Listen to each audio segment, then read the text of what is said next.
Here's the egg I borrowed from you. The egg? But you just borrowed it 10 minutes ago. How'd you get another one so fast? I didn't. It's the same egg. I just used it to darn a sock. Oh, well, I'm glad you returned it, as a matter of fact, because I'm running a little short, and I figured tonight maybe I'd give myself a shampoo. Gee, doesn't anybody use eggs for eating anymore? I guess not. How about a cold drink, Trick? Oh, love it. Listen, would you mind getting the bottle opener? Yeah. It's in the top drawer of the bureau over there. Oh. You find it? Yeah. Hi, Ralph. Hey. Hi, Ed. Well, how was the ball game? Who won?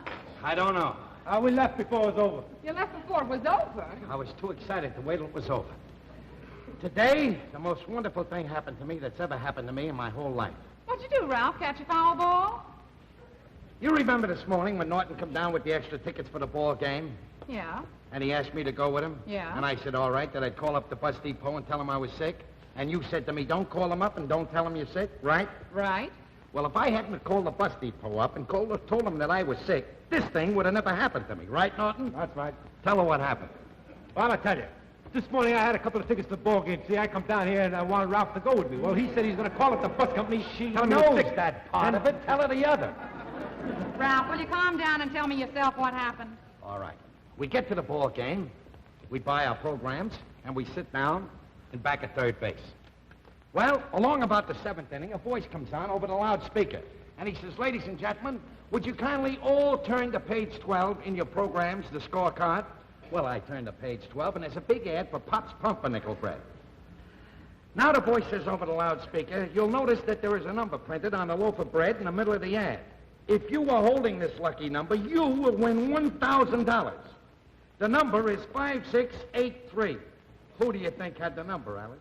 Who do you think had the number? You will never guess in a million years. $1,000? Do you mean to say that you won? That's what I've been trying to tell you. Oh. Hey, Ralph, when they pay you off that $1,000, make them give it to you in single-dollar bills. One of them may be a lucky buck.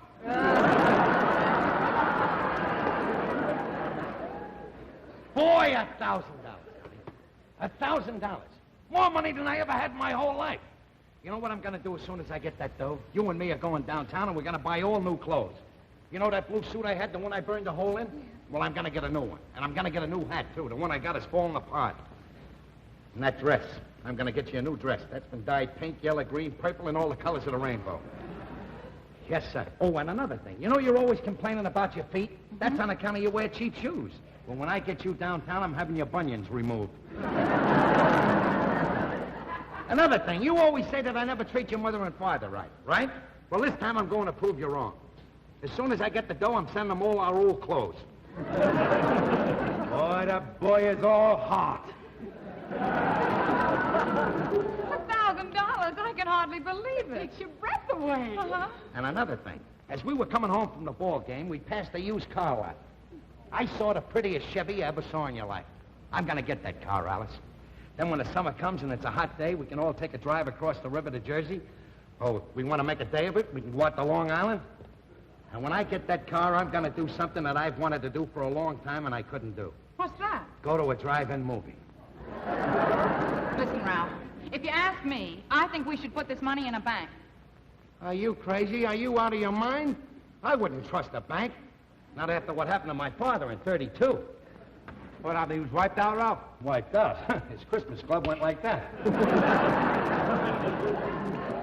I know just how I felt. I had a school savings account myself. Listen, Ralph, I think that we should think of our futures. This is probably the only $1,000 we're ever going to see in our lives. I think we should put this away for our old age. You know, you dames kill me. You're all the same.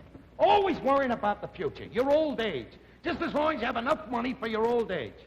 And when all your life you spend your youth pinching pennies, saving nickels, and every nickel you can get your hands on.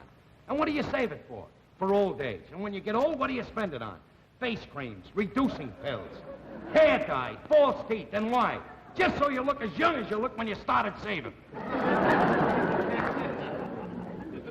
Just a minute. Now, wait a minute. I think Al's got a point there. I think saving sometimes can be very, very important. I know a guy once saved his money all his life, even went without food sometimes, living in cheap rooms. Then he was 65 years old. He had $100,000 paid off. Then he meets a beautiful blonde, 20 years old. She fell madly in love with him. He got married to whatever place. Down in Florida in the wintertime, Atlantic City in the summer. Oh, he bought her diamonds, yachts, all that stuff. Then all of a sudden his money run out. So did she. He never heard from her. So what good did it do him to save all the money? Well, if he didn't have all that money, he couldn't have found out what kind of a girl she was. Norton, you are a mental case. Now, look, Alice, we're not going to save this money. Why, with this kind of dough, we can fix this joint up to look real good. First thing I'm going to do is get some linoleum for the bedroom. Then we're going to fix up the kitchen. I'm going to get you one of those step-on garbage cans. We'll get a new pan to put under the icebox. And I'm going to get something I always wanted to get. A little rubber plant for the fire escape. Oh, yeah. You're always telling me whenever you do a big wash and you have to lug it up the 6 flights up to the floor, you know, the roof to dry, says it breaks your back. Don't worry about that. From now on, that will never happen again. We can afford to move to the top floor. Boy, Ralph is really living in a Barnum and Bailey world, eh? Yeah. Another thing, Norton. What? I'm not forgetting you either, pal. I'm going to do something for you. After all, if it wasn't you coming down with the extra ticket, I could have never gone to the game. What are you going to do for me? Tomorrow, I'm taking you to the ball game. Hey, boy, see, the money hasn't changed him a bit. I'll say he hasn't changed. I'll tell you one thing about Ralph Kramden. Money will never go to his head. Don't worry. Ralph Kramden will never change. Nothing will ever go to my head. Listen, Ralph. Why don't the 4 of us have some sort of a celebration tonight? Yeah. But we can't go out. That guy's coming over from the bread company with the prize. Wait a minute. I got a better idea. We'll celebrate right here. Here, Norton. Here's $5. Go across the street to the Chinese restaurant, get some egg foo young and some chow mein. Boy, what a pal, huh? Don't forget to bring the change back. Remember, he's still the same old Ralph. Hey, you know, I feel like the helping hand on striking rich. Well,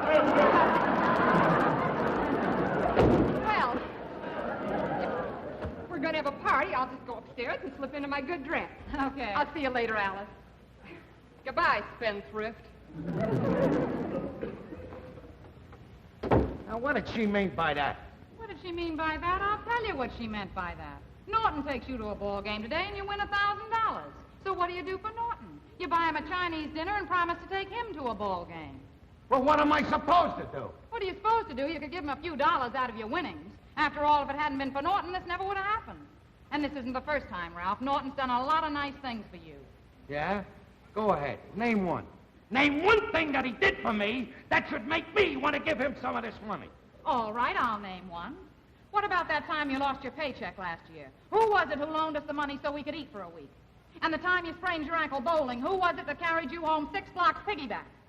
And what about the time your mother was so sick, Ralph? Who was it who got up in the middle of the night, borrowed a car from his brother, and drove you all the way to Jersey in the pouring rain just so you could visit her? So what? It ended up even. He bought the gas and I paid the toll through the tunnel. Well, Scotty, what-y do-da day. Look, come in. Mr. Kramden, Yeah? I'm Mr. O'Keefe of the Pops Pumpernickel Bread Company. Oh. And I suppose this charming young lady is Mrs. Kramden. I'll bet you're a happy young woman today. Yes, sir. Gee, sit down, Mr. O'Keefe. We're going to have some Chinese food. Well, that's quite all right. I've already had my dinner. Mr. Kramden, as you probably know, the purpose of this contest was, among other things, to get publicity for Pop's Pumpernickel Bread Company. Well, I have a photographer down in the car, and I just wondered if it was convenient to bring him up now to take some pictures of you. You mean they're going to take some pictures of me? For the newspapers. It's going to be in the papers? That's right. You see, publicity is as important to us as the $1,000 is to you. Your picture will be in millions of New York homes tomorrow. Hear that, Alice? Is it all right to bring him up then? Sure, bring him up. Maybe he's hungry. Maybe he can have some Chinese food. We'll be right up, folks. You hear that, Alice? They're going to take some pictures of me. Going to appear in the papers. Millions of people are going to see it. I just can't wait till the guys down at the bus depot see it. Well, if they're going to take a picture, I better change my suit. Okay, Ralph, I'll straighten up in here a little bit. Before they get back again. Ralph! What do you Ralph? want? I just thought of something. What? You can't possibly accept that $1,000 prize. Will you stop bothering me? I got to change my suit to take a picture. What? said you can't possibly accept the $1,000 prize. And why not? I won it, didn't I? Sure you won it, but how did you win it? Don't you remember you called the boss and played sick so you could get the day off? So what? So what? What's your boss going to say when he sees your picture in the paper tomorrow saying you were at the ball game today? You know what he's like. He's liable to fire you.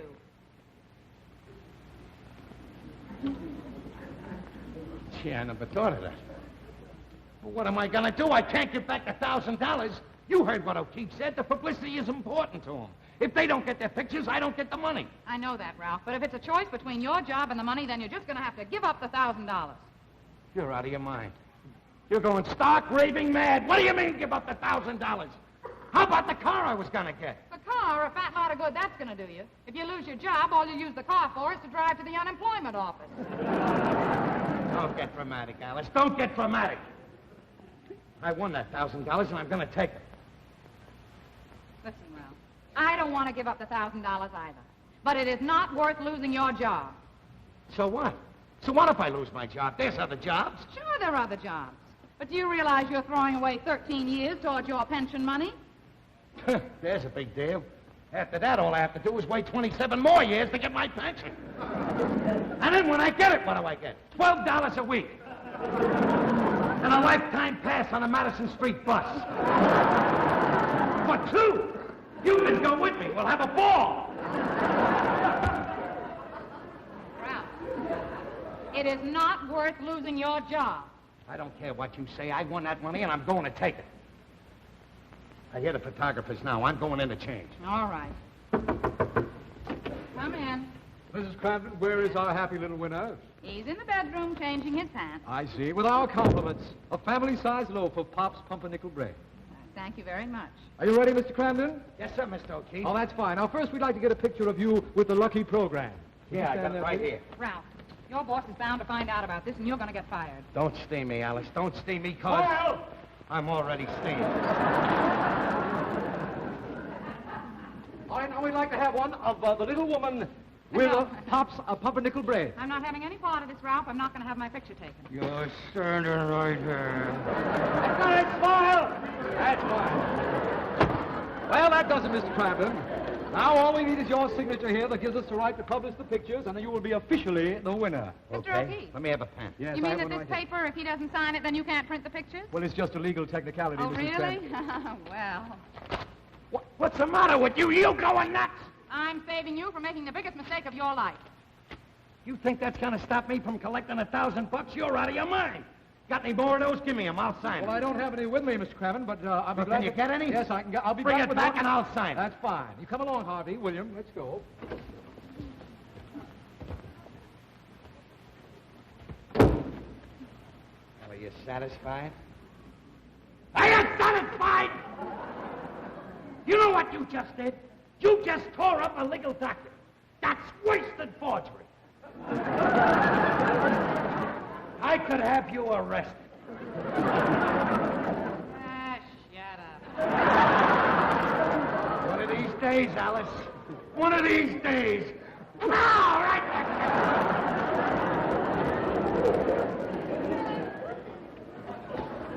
Oh, yes? Mrs. Kramden, Yes? I'm Dr. Agris, the Gotham Bus Company physician. Oh. Your husband's on the sick list, so I came over to examine him. Oh, Ralph, What do you want? the doctor from the bus company is here to examine you. I don't care.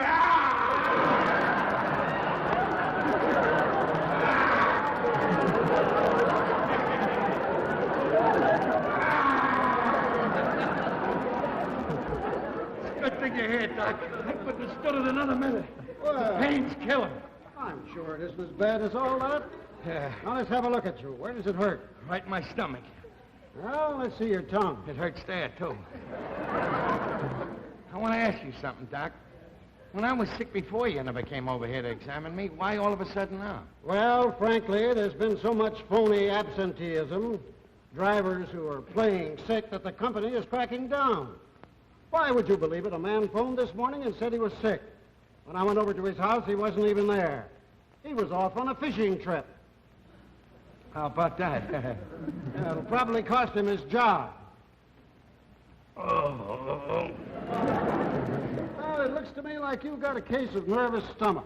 Yeah, it's pretty Now, you just take one of these every 2 hours, and you'll be as good as new in the morning. Stay on a light diet. Well, good night, Mrs. Kramden. Good night, Doctor. Good night, Mr. Kramden. Good night, Doc. Thank you for coming over. All right. Well, your boss will never find out. He doesn't read the papers. He doesn't have to. He gets a medical report.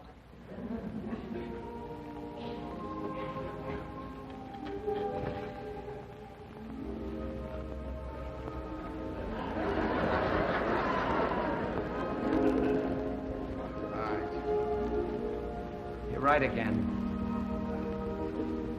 You're always right. Only reason I wanted to know, sweetheart, was so I could get you some. Dolly, I want to do everything for you. I love you. I love you too, Ralph. Baby, you're the greatest.